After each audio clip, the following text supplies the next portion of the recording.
اولاد چاہیے تو کسی بابا کے مزار پہ جا کے اولاد کا سوال کرتے ہیں، دولت چاہیے تو کسی کو غریب نواز کا لقب دے دیتے ہیں، مدد چاہیے تو کسی کو غوث اعظم کا لقب دے دیتے ہیں، کسی کو داتا بنا لیتے ہیں، کسی کو گنج بخش بنا لیتے ہیں۔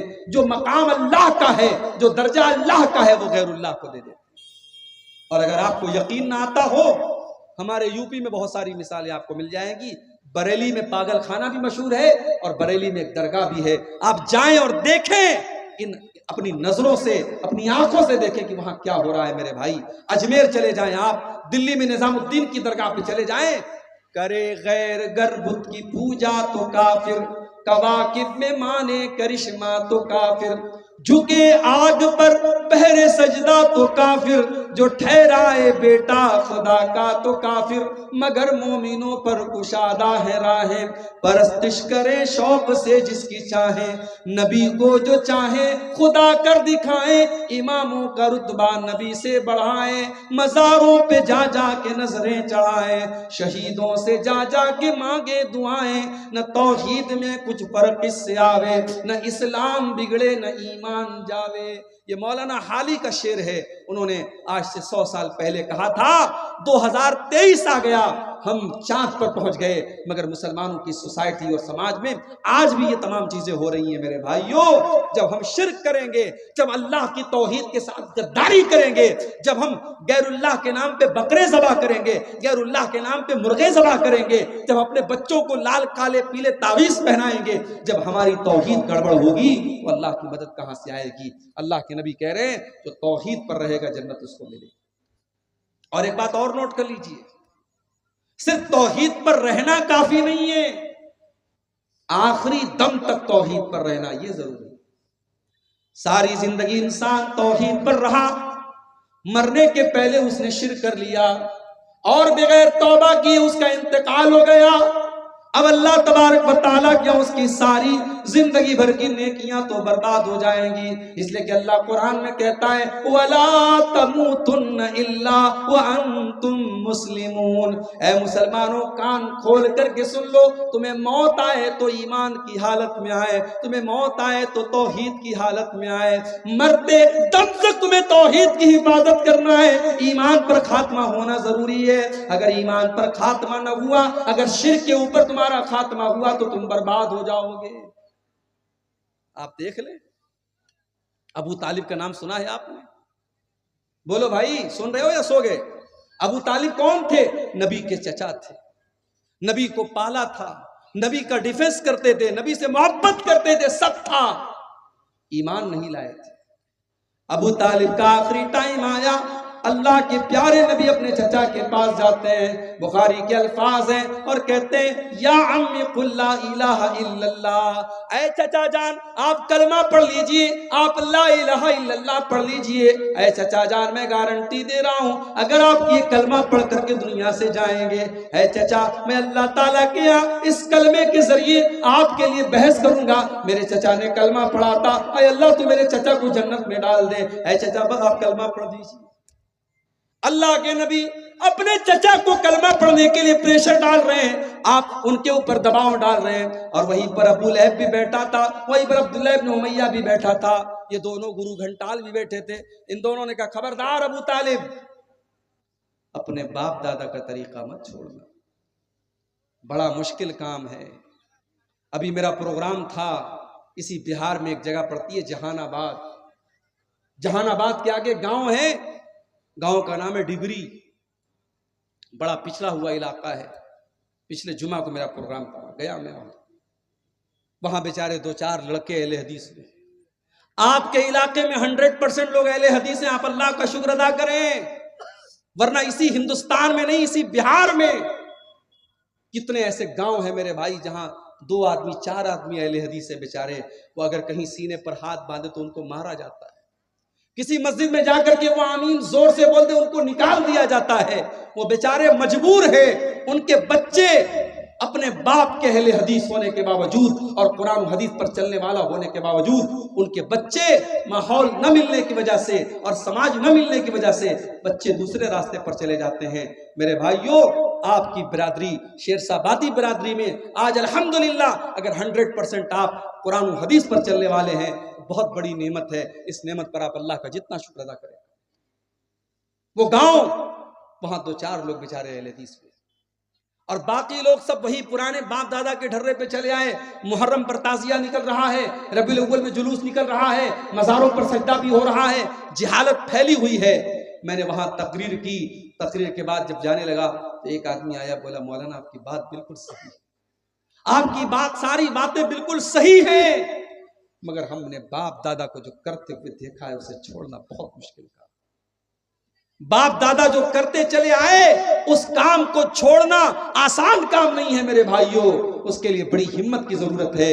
اللہ کے نبی اپنے چچا کو سمجھا رہے ہیں اور ادھر سے وہ دونوں پریشر ڈال رہے ہیں کہ ابو طالب اپنے باپ دادا کا طریقہ مت چھوڑنا. بخاری کے الفاظ ہیں، ابو طالب کا انتقال ہو گیا، ابو طالب کو موت آ گئی اور آخری ٹائم ابو طالب کی زبان پر یہی لفظ تھا، علی ملت عبد المطلب، میں اپنے باپ عبد المطلب کے مذہب پر دنیا سے جا رہا ہوں. ابو طالب کلمہ نہیں پڑھ پائے، ابو طالب توحید کو قبول نہیں کر پائے. نتیجہ کیا نکلا؟ اللہ کے نبی فرماتے ہیں میرے چچا ابو طالب کو بھی جہنم میں ڈالا جائے گا. ہاں انہوں نے مجھے پالا تھا، میری مدد کی تھی، میرا ڈیفنس کیا تھا، ان کے عذاب میں کچھ ہلکا پن کیا جائے گا، ان کے عذاب میں کچھ کنسیشن کیا جائے گا، ان کے عذاب کو کچھ گھٹا دیا جائے گا، مگر جہنم میں میرے چچا کو بھی ڈالا جائے گا. میرے بھائیوں پتہ یہ چلا کہ اللہ تعالیٰ کے یہاں یہ نہیں دیکھا جائے گا آپ کا باپ کون تھا، آپ کا چاچا کون تھا، آپ کا بھتیجا کون تھا. اللہ تعالیٰ کے آپ کی توحید دیکھی جائے گی، اللہ تعالیٰ کے آپ کا ایمان دیکھا جائے گا. اسی لیے اللہ کے نبی فرماتے ہیں من بطا بہی عملہ لم یسرع بہی نسبہ.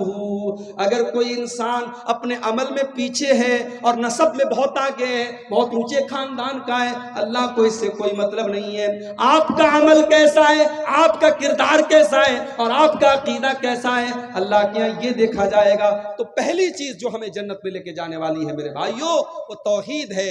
اسی لیے اللہ کے نبی فرماتے ہیں من کان آخر کلامہ لا الہ الا اللہ دخل الجنہ. مرنے کے پہلے جو لا الہ الا اللہ کہہ کے گیا ہے، جو توحید پر دنیا سے گیا ہے، جو لا الہ الا اللہ پر دنیا سے گیا ہے، دخل الجنہ، وہ جنت میں داخل ہوگا. یہ پہلی چیز ہوگی. دوسری چیز جنت میں لے کر کے جانے والی دوسری چیز کیا ہے؟ حضرت ابو ہریرہ کہتے ہیں، ترمذی کی روایت ہے، حضرت ابو ہریرہ کہتے ہیں کہ اللہ کے رسول سے پوچھا گیا اے اللہ کے نبی ان اکثر ما يدخل الجنہ، سب سے زیادہ جنت میں کون سی چیز لے کر کے جائے گی؟ آپ نے فرمایا تقوی اللہ و حسن الخلق. آپ نے فرمایا 2 چیزیں سب سے زیادہ جنت میں لے کے جائیں گی، ایک اللہ کا تقوی اور ایک اچھے اخلاق. اور آج انہی دونوں چیزوں کی بڑی کمی ہے اور ہم اہل حدیثوں میں زیادہ کمی ہے. شیطان ہمارے عقیدے کو کمزور کرنے میں شیطان بہت مجبور ہے. شیطان ہمارے عقیدے کو تو نہیں خراب کر پا رہا ہے، شیطان نے ہمارے اخلاق کو خراب کر دیا اور شیطان نے ہمارے تقوی کو برباد کر دیا. آج 20 سال کے جوان کو لے لیں آپ اور 70 سال کے بوڑھے کو لے لیں، آج سوشل میڈیا کے اس دور میں، موبائل کے اس دور میں اور انٹرنیٹ کے اس دور میں اگر سب سے زیادہ کوئی چیز متاثر ہوئی ہے میرے بھائیوں تو وہ تقوی ہے. آج فیس بک پر آپ ماشاءاللہ دینداری کی باتیں کرتے ہیں، اچھی باتیں کرتے ہیں، آپ فیس بک پر آپ کوئی گندی باتیں نہیں شیئر کرتے ہیں، مگر آپ جب فیس بک چلانے لگتے ہیں، فیس بک پر وہ جو ویڈیوز آتے ہیں چھوٹے چھوٹے ریلز جن کو کہا جاتا ہے، اب ریل آئی، اب آپ دیکھنے لگے، اس میں گانا بجانا بھی آنے لگا، اس میں سیریل بھی آنے لگا، اس میں بیہودہ باتیں بھی آنے لگی. عالم بھی دیکھ رہا ہے، جاہل بھی دیکھ رہا ہے، 20 سال کا نوجوان بھی دیکھ رہا ہے، 70 سال کا بوڑھا بھی دیکھ رہا ہے. میرے بھائیوں آج اگر سب سے زیادہ کسی چیز کی کمی ہے تو اللہ کے تقوی کی کمی ہے اور اللہ کے ڈر کی کمی ہے. آج اللہ کے نبی کی یہ حدیث ہمیں بتا رہی ہے یہ 2 چیزیں اپنے اندر ہم پیدا کر لیں، بہترین اخلاق اپنے اندر پیدا کر لیں اور تقوی پیدا کر لیں. اخلاق کا معاملہ بھی ہمارا بہت کمزور ہے. ہمیں سے بہت سارے لوگ ماشاءاللہ نمازی ہیں، چہرے پر داڑھی ہے، بہت دنیا کے اعتبار سے پرہیزگار ہیں، مگر جب بولتے ہیں، جب بات کرتے ہیں تو ایسا لگتا ہے جیسے پتھر مار رہے ہیں. نہ بات کرنے کی تمیز ہے، نہ بولنے کی تمیز ہے، نہ ان کی بیوی کے ساتھ ان کا کردار اچھا ہے، نہ ماں کے ساتھ سلوک اچھا ہے، نہ باپ کے ساتھ سلوک اچھا ہے. وہ سمجھتے ہیں بس پانچوں ٹائم کے نمازی ہم بہت بڑے متقی ہو گئے. نہیں میرے بھائی، آپ کا اخلاق کیسا ہے، آپ کا ویوہار کیسا ہے، ماں کے لیے آپ کیسے ہیں، باپ کے لیے آپ کیسے ہیں، اولاد کے لیے کیسے ہیں، بھائیوں کے لیے کیسے ہیں، پڑوسیوں کے لیے کیسے ہیں. اللہ کے نبی فرماتے ہیں کہ قیامت کے دن اللہ کے ترازو کے اوپر، میزان کے اوپر سب سے بھاری اگر کوئی چیز ہوگی تو انسان کے بہترین اخلاق ہوں گے. اخلاق سے قیمتی اور اخلاق سے وزندار کوئی چیز نہیں ہوگی. اسی لیے اللہ کے نبی سے جب پوچھا گیا کہ دو چیزیں جو سب سے زیادہ جنت میں لے کے جانے والی وہ کیا ہیں، تو آپ نے فرمایا تقوی اللہ و حسن الخلق، ایک اللہ تعالیٰ کا ڈر، اور دوسری چیز بہترین اخلاق. پھر پوچھا گیا اللہ کے نبی سب سے زیادہ جہنم میں لے کر کے جانے والی کون سی چیز ہے، سب سے زیادہ لوگ جہنم میں کیوں جائیں گے؟ آپ نے فرمایا الفم والفرج، ایک زبان کی وجہ سے بہت زیادہ جہنم میں جائیں گے. زبان سے جھوٹ بولیں گے، غیبت کریں گے، چغلی کریں گے، بہتان لگائیں گے، زبان کی وجہ سے جہنم میں زیادہ جائیں گے. والفرج، اور شرمگاہ کی وجہ سے بھی زیادہ جائیں گے. زنا کریں گے، بدکاری کریں گے، لواطت کریں گے. شرمگاہ سے متعلق جتنے گناہ ہیں وہ گناہ بھی انسان کو جہنم میں لے کر کے جائیں گے. تو جنت میں لے کر کے جانے والی یہ دوسری چیز ہے، اللہ کا ڈر اور بہترین اخلاق. اور آگے بڑھیے، جنت میں لے کر کے جانے والی تیسری چیز، میرے پیارے ساتھیوں، اگر آپ جنت میں جانا چاہتے ہیں تو ایک بڑا آسان سا کام بتا رہا ہوں. اگر اللہ نے آپ کو پیسے سے نوازا ہے، اگر اللہ نے آپ کو دولت سے نوازا ہے، اگر ہو سکے تو کسی یتیم کی پرورش اپنے ذمے لے لیجئے، کسی یتیم بچے کو پال لیجئے. اللہ کے نبی فرماتے ہیں انا وکافل الیتیم کہاتین، آپ نے اپنی دونوں انگلیوں سے اشارہ کر کے فرمایا کہ یتیم کی پرورش کرنے والا، یتیم کو پالنے والا اور یتیم کی ذمہ داری قبول کرنے والا جنت میں محمد رسول اللہ کے ساتھ رہے گا. اتنا ساتھ رہے گا. آپ نے دونوں انگلیوں سے اشارہ کر کے فرمایا کہ جیسے یہ دونوں انگلیاں ایک دوسرے سے جڑی ہوئی ہیں، ایک دوسرے سے ملی ہوئی ہیں، یتیم کو پالنے والا میرے ساتھ جنت میں اس طریقے سے رہے گا. یتیم کا بڑا حق ہے میرے بھائی. سماج میں اگر کوئی یتیم بچہ ہے، ہو سکے تو اس کی پرورش اپنے ذمہ لو. نہیں کر سکتے اس کی پڑھائی کا خرچ اپنے ذمہ لے لو. کتنے بچے ہیں بیچارے یتیم ہیں، پڑھنے میں بڑے ٹیلنٹڈ ہیں، مدرسے کی فیس نہیں دے پا رہے ہیں، اور قوم کے پاس بہت پیسہ ہے، اپنے فالتو کاموں کے لیے، اپنے حرام کاموں کے لیے بہت پیسہ ہے. میرے بھائیوں، کسی اچھے مدرسے میں جاؤ، پتہ لگاؤ کوئی ٹیلنٹڈ لڑکا ہو، کسی غریب فیملی سے بلانگ کرتا ہو. اگر یتیم ہو تو بہت سونے پہ سہاگا ہے.